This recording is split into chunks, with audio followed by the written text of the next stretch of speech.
Hey everyone, it is Wednesday morning, and you know what that means. We bring back your favorite guest for our expert series, and that is Anna Kelly. How you doing, Anna? I'm great. How are you, Michael? I'm doing very well. I don't know if you've taken time to look at the comments that we get back on your videos, but people really enjoy hearing us speak and you sharing your words of wisdom. So thank you very much for your time every week. Thank you. I appreciate that. Yeah.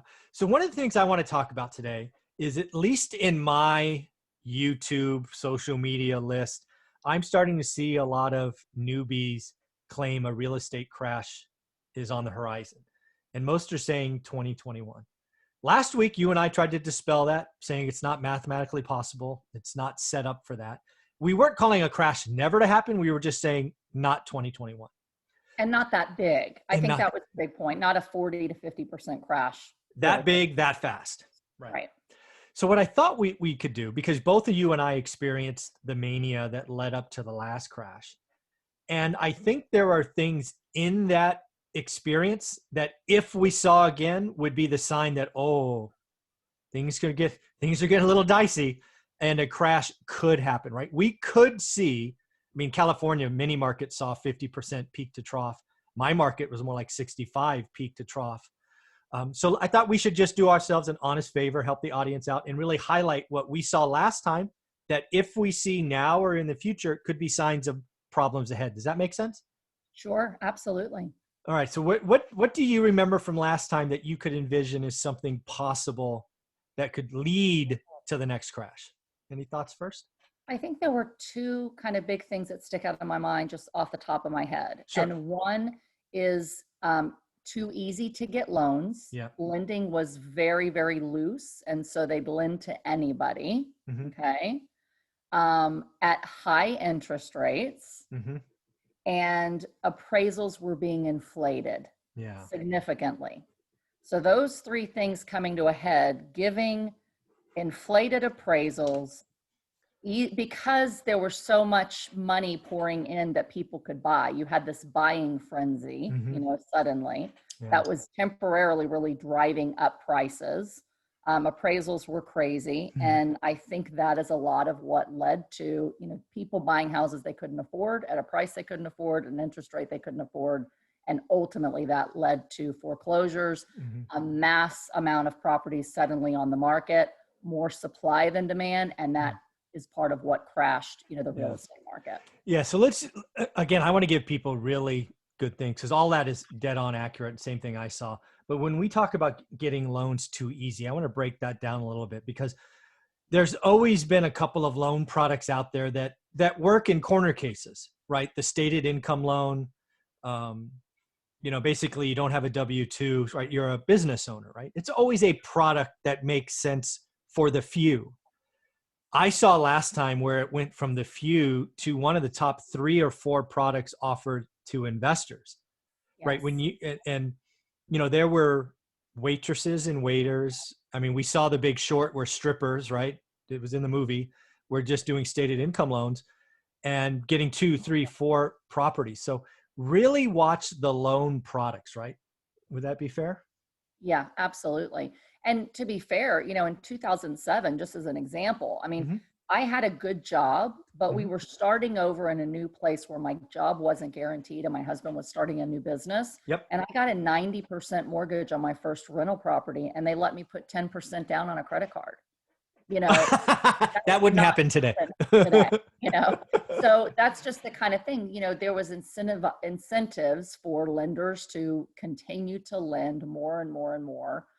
And right now what we're seeing is kind of the opposite. So after the recession, the last recession, then lending started to really tighten up. What we did see is, before this recession, we did start to see some loosening in that lending again. It took 10 or 11 years, but you started to see a few of these no-dot type of loans, but not en masse, to your point. But the banks have reacted much more quickly at this recession. They're tightening really quickly right now. So you've got to have really strong credit, really strong income, proof that you haven't been impacted by COVID in order to get loans right now. So the money's not as free flowing at this point as it was before the last major real estate crash. Yeah. The other thing that I saw last time that once the momentum started, it started to just build on itself, was the variable versus fixed rate spread, right? Fixed rates at the time, let's just call them 6.5, maybe even 7 on investment loans. But more and more people were going to the adjustable rate mortgages because you get something in the low 5s or the 4s, or then they got the teaser loans, right? 1.99% for 2 years, and then it goes to 8 or whatever it was. And no ceilings. And no ceilings, right? And the whole story was, don't worry, you'll refi just like everybody else in 2 years and take cash out because real estate only goes up. So again, watch the variable mix. Again, today, I mean, everybody, I haven't, I mean, there are reasons to get adjustable rate loans. Again, we're talking residential, not commercial, but I haven't heard of anybody doing an ARM recently. Yeah. And, another thing is a lot of the bridge lenders went out of business Yeah. when COVID first happened. So, even bridge debt, I mean, I'm seeing advertisements for it, but you have to be, fairly credit worthy, and they're giving extensions like, okay, it's bridge debt, but we'll let you extend it another 3 years if you need to, or we'll Right. help you convert it to a term. Plus one, yeah. Some more safeguards in there. But also a lot of lenders have already started making it much tougher for investors. They want more money down, Yeah. higher rates, much stronger investing background before you can get loans. So I see lending generally being tighter now, which is preventing, this mass purchase of homes all over the country, that could lead to too much supply. Yeah, but again, you could see again in the future where a variable product comes back. Let's just say, for example, 30-year rates for whatever reason, go to 3.5, and then some bank somewhere goes, you know what? We're going to release an adjustable rate mortgage that's 0.5% for 5 years. I'm just making this up. You could see, and then it go, by the way, then it goes to 5% or 5.25 or 7 or whatever it is, no ceiling. You could see a time where prices keep escalating, where buyers switch from a fixed to that 5-year adjustable because of the delta. I'm not calling for that, but again, I'm just trying to paint a picture of what new investors could watch. And one of them is lending product. Yeah. And if the split is between fixed and variable explodes, because it is the variable resets that cause the momentum to just build and build and build and build and build for years. Sure. Does that make sense? Yeah. Yes, absolutely. Yeah. So the other thing that I want to talk about is, so again, right. So what have we talked about so far? Buyers can watch. We talked about loan products, right? Today we're very strict, real loans, real credit, real buyers most of the time. We've talked about fixed debt versus variable, right? So again, you have to see both of those change drastically to get that blow off top, which would lead to a crash. The other one go ahead. Sorry. No, okay. I was just going to say also, we touched on the appraisals. Oh, appraisals. The appraisals before, appraisals were very independent, and the bank could choose whoever they wanted. The investor could choose whoever they wanted. The buyer, it didn't matter. And there was a lot of underhanded, or incentives that allowed these appraisals to be way more than what they really should have been. So there's evidence of that. After the last crash, that changed, and there were new appraisal standards that went in. And it makes appraisers very nervous to give any more value for a property than what they really think it is. And the kind of new mantra was, the appraisal value is whatever a willing buyer and seller are able to come up with, as long as it's pretty much the same as every recent comp. Okay. Right. Which, it could be, but there's some variability as to whether there is a recent close comp. Okay. Yep. But what we're seeing, and what I've heard from investors and friends across the country, is that most of the time appraisers, they're too nervous to give too much value, and they're actually undercutting sales prices. So they're ruining contracts for $1,000, $2,000, $5,000, not giving the value that they've sold for, and causing those values to come back down or the sales price to lower. So that's a really big difference that we saw that allowed prices to really continue to shoot up to where they were unsustainable, that we're not going to see any longer because of those appraisal standards. And especially heading into a recession, appraisers are even more nervous to say, just because a couple sold high in a hot market doesn't mean this is really the value, and still, kind of undercutting those values. Yeah, you're so right. The difference, I mean, I don't know, right through like 2008, I as the seller was allowed to pick my appraiser. And let's just be real. If I ever had an appraiser that underappraised one of my properties, I'd never use them again, right? So I mean, I never said that, but obviously the appraisers knew that, right? Right. And today you can't pick them. You can't even know them, right? I mean, there's whole arm's length and all of that stuff. So you're right. Right. And again, I've never had an appraisal come in light. I had an appraisal come in light 2.5 months ago, like 10%, like not like 2 or 3 grand. Right. So I just canceled the transaction. I'm like, forget it. I'll keep it. I'll make it a rental. It's Right. fine by me. Right. Yeah. Yeah. The other thing that I think could really create the blow off rally, and this is one people are going to have to watch out for, is if there is an outside incentive to really goose home ownership. This one concerns me because because what I saw as a landlord last time, what I saw and I felt was 3 to 5 to 8% of my tenants, because of the bad lending, were incented to become owners, and then they ultimately came back. I don't think that's going to happen again because I don't think lending will go that crazy. But one thing I do see happening, if we have a switch in the executive branch, I believe one of the things that Biden's going to throw out his first year is a $15,000 tax credit for first-time homeowners. That is going to take a certain set of folks that are renters, make them owners. I don't know how the tax credit's going to be used, but it's probably going to go towards closing costs and down payments. And basically, it's not going to be a real down payment. And we're going to have people in that maybe don't have the financial backing or don't have the strongest balance sheets. And if we're not careful, basically what I see happening is I see him doing that if he wins. I see people living in the homes fine as long as the economy is improving. But the next recession, the next one, is it 3, 5, 7 years down the line when they lose their job and they don't have a month's savings? Ouch. That is my greatest fear for a market crash, is we incent 3 or 4% that shouldn't be into being. The economy keeps going, they're fine. Recession, boom. Yeah. That's what I see. A repeat of what happened last time. Yeah. Yeah. And we're seeing more and more, more and more money come back into people's pockets, Yeah. Lots of things that we never thought the government would do, Yeah. that incentivize that. And so, to the point of next year, a crash next year, if these things happen, if anything, you're going to see a lot of pent up demand. Exactly. With these programs and these low rates. So you have more demand, less supply. That could actually lead to housing prices going up for a while. Exactly. Until that demand comes back down. Well, it's like a balloon, right? And I see pent up demand. I see prices going through the roof, double digits. And then in 2024, we have a little blip of a recession and bam, pin pop. Yeah. Yeah. And again, it's also, like I say all the time, it's very regionalized and local specific. So, we're seeing more and more come out every day. And another article early this week on New York City and just the major real estate crash in New York City, because people just didn't see what was coming.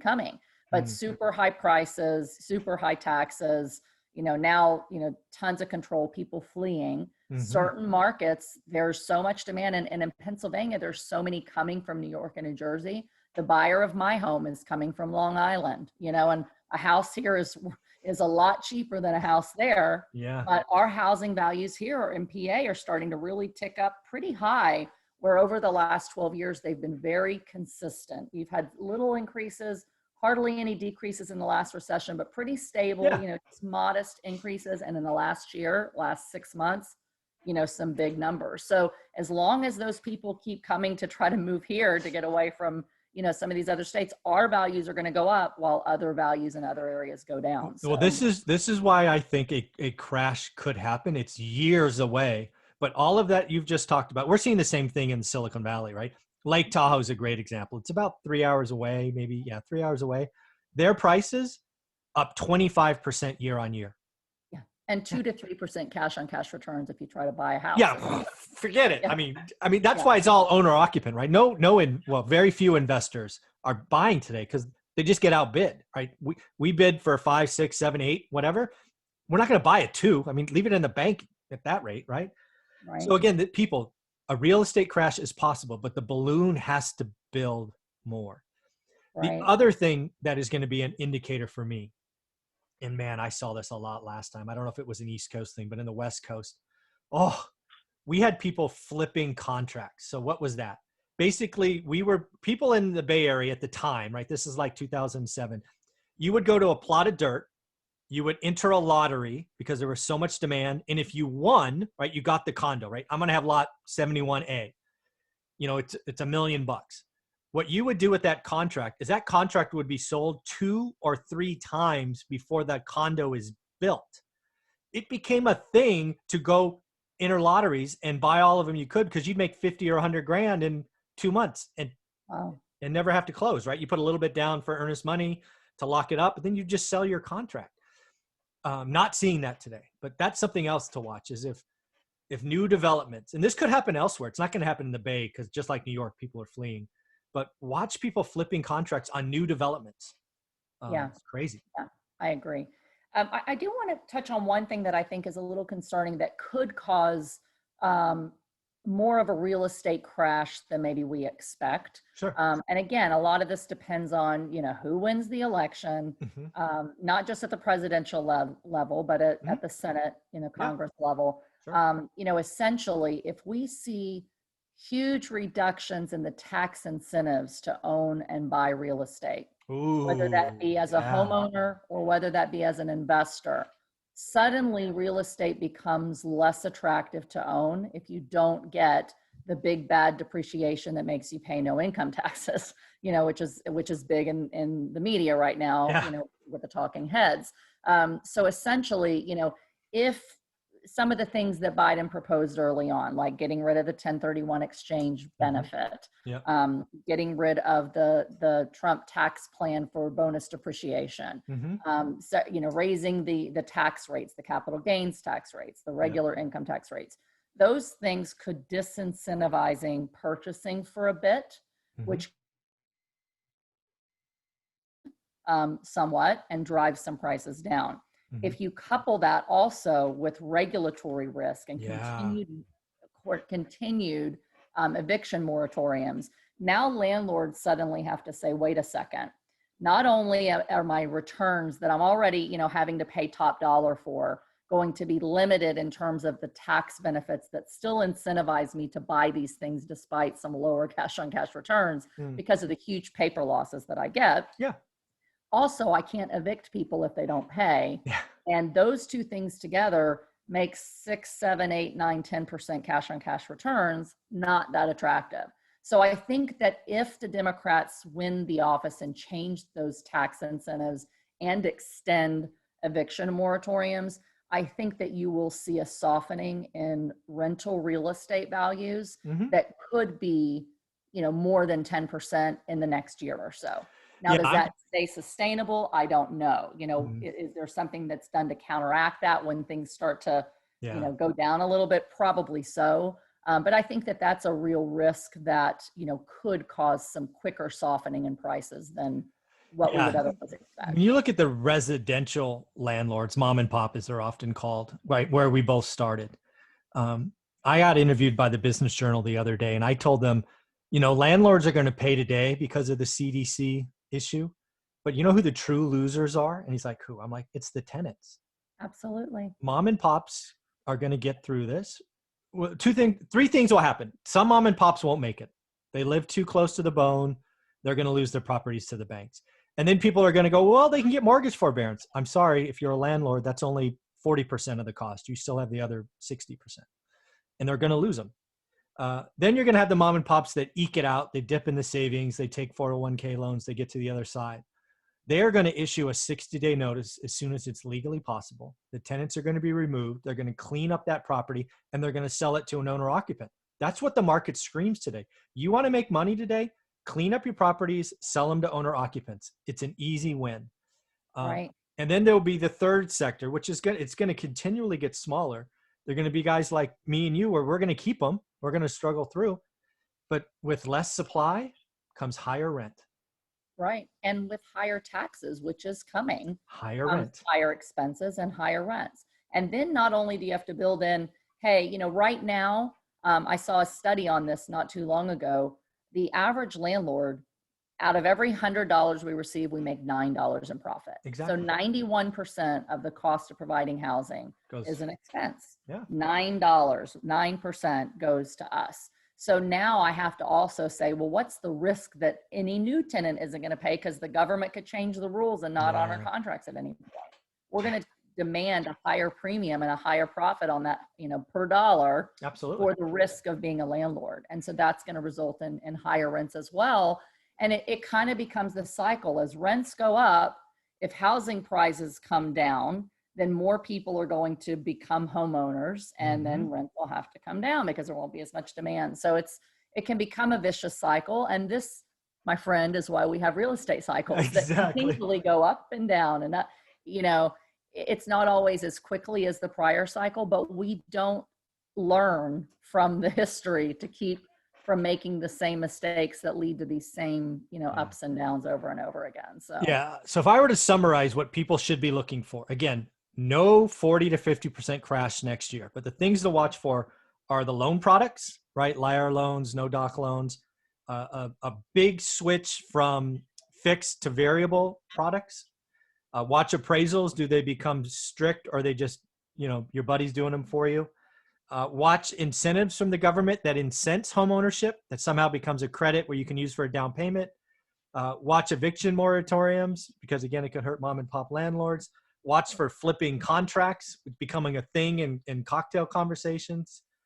There's lots of things lots of things that could lead to a bubble. Right now, the balloon's probably not even half full, right? But it certainly could blow bigger. And again, for me, a crash only happens with a bigger balloon and the next recession, in my opinion. Thoughts? Yeah, it's so interesting. The one thing that always surprises me is I think I have it figured out. Okay, we're heading into a recession, prices are going to come down, it's going to take a long time to recover. The government does keep continuing to put Band-Aids, on all the sores. And so a lot of the things that they've done have stopped the bleeding. And they're really trying to stave off this going into a true depression. Yes, which could have happened for sure. Yeah. So, I think that they're going to do everything they can to prevent, that bubble economically. And we just have to see how it plays out in the housing market. But, I think we're going to see some softening nationwide for sure, but I don't think it's immediate. And I don't think it's 40 to 50%. Well, I'll be more clear. It's not 40 to 50%, and it's not immediate, in my opinion. Right. I agree with you. Yeah. Well, very good, Anna. Thank you very much for your time. Have a wonderful day. Thanks so much. You too, Michael. Bye-bye.